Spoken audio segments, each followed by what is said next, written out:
Directly linking the Caribbean and Africa may be easier said than done.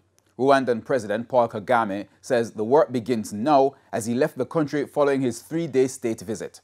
TVJ News caught up with the president, who indicated he will be returning. Jamaica Maitland has our report. President of Rwanda Paul Kagame's comments about fostering direct ties to the Caribbean have made headlines in the region, with many questioning what it would mean.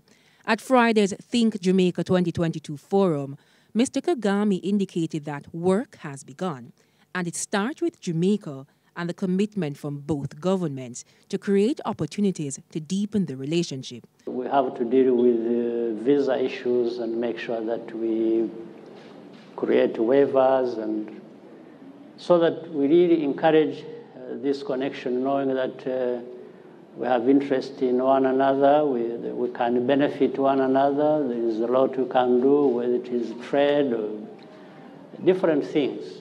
But we have to be very practical, start with the right first things first, which is first even to carry the message to people and say, why not? Why not connect as close as we can? Rwanda has been hailed globally as one of the most forward-thinking societies in Africa.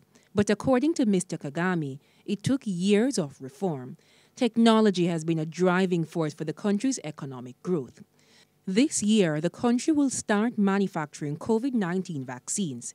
It's where Prime Minister Andrew Holness says Jamaica is heading. The thrust to create the digital society, it's not, a fad or a fashion or because everybody's talking about the digital society. It is very important as the next frontier of development, the next frontier of being able to connect with the world, with partners, so that we can collaborate and solve local problems. Opposition leader Mark Golding says assessing some of the methods used by Rwanda would be useful to Jamaica. Working out logistics, on the other hand, may be a challenge, not only for Jamaica but the Caribbean. Overcoming that is going to be a major challenge for not just Rwanda and Jamaica, but for our region and Africa.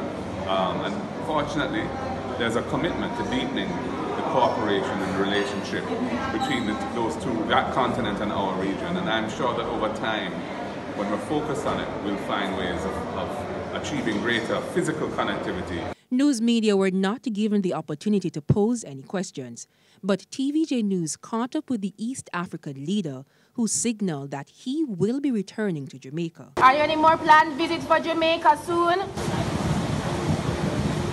Jamaica Maitland, TVJ News.